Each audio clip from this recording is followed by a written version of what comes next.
For the first time in our political history, our military service chiefs are attending campaign functions organized by the president and the ruling APC party, while Boko Haram is expanding its territory and killing hundreds of our soldiers.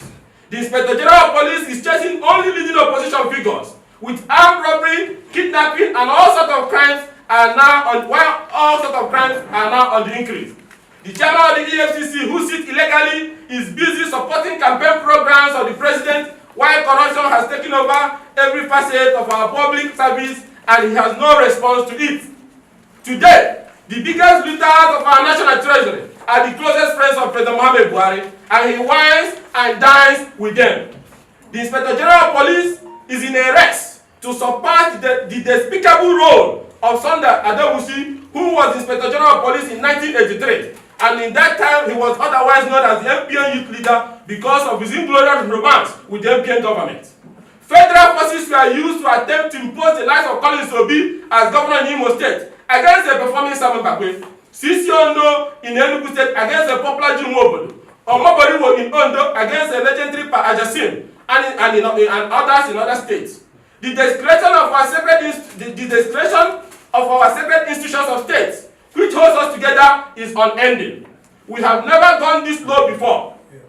These political invaders are in Akwa Ibom attempting to use 5 former lawmakers to impeach a speaker and a governor in a 26-state House of Assembly. They are in Rivers State using the act in Fakoro South to steal the rights of the people. They are in Kwara, Benue, Kogi, Imo, and so on.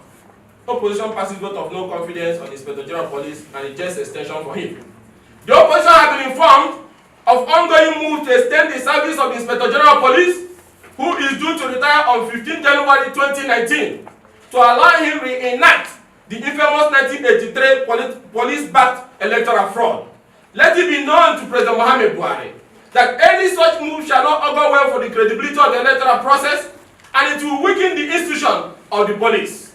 The President is hereby put on notice that any attempt to extend the service of the Inspector General of Police beyond the 15 January 2019 retirement date shall be resisted within the ambit of the law, as any such act will be viewed by Nigerians as tantamount to hiring a machinery to help him rig his way into office. Scientific rigging, plot to preload candidates, pressure on INEC, and plot to reintroduce the incident form. The opposition has also been informed of the plot to attempt to secure the collaboration of INEC to make card readers available for preloading to the APC, who will use the already collected PVC numbers generated during the controversial trader money cash for vote policy headed and supervised by the Vice President, Professor Yemi Osibanjo, where they have allegedly paid 10,000 naira each for these PVCs. These numbers will be inputted into the clone PVCs and used for preloading of the card reader. There is also information that there is undue pressure on the INEC chairman to return President Muhammadu Buhari's sister, Amina Zakari, as head of operations and ICT of the commission. The commission is currently under intense pressure by the presidency and the APC to fine-tune arrangement to restore the use of incident form where the use of candidate fails as against the repeat of election where the machine fails. The presidency should know that this collaboration is dead on arrival and cannot succeed. We hereby urge the INEC chairman to insist where the president refused to sign the Electoral Act amendment that candidate accreditation should be the only form of accreditation in 2019 election as experimented and applauded in the Ekiti and Osun election. No other form of accreditation should be allowed, and any other form of accreditation other than the candidate will not be accepted by the opposition. Plot to arrest opposition leaders and illegal withdrawal from our national coffers. Another component part of this plot is the compilation of list of opposition leaders who will be arrested on Trump-up charges. The allegation of linking the Senate President Dr. Bukola Saraki to a bank robbery is just a tip of the iceberg. More of such allegations are on board and will be unfolded in the coming weeks.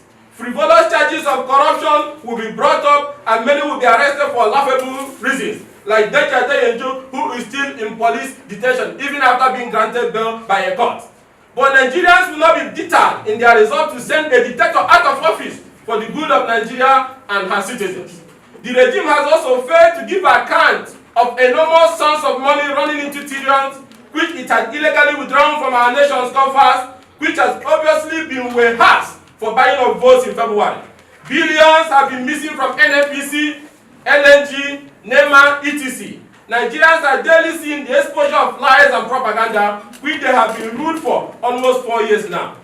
Lastly, we hereby put agents of this regime on notice that were resolved to seek the help of the US, UK, and EU to place visa ban on these enemies of democracy so that they will not escape justice and judgment if they plunge Nigeria into crisis. Nigerians and international community are hereby notified that the claim by President Buhari to allow a free and fair election is without any commitment, and it's like believing that India will respect human rights. Thank you all for coming.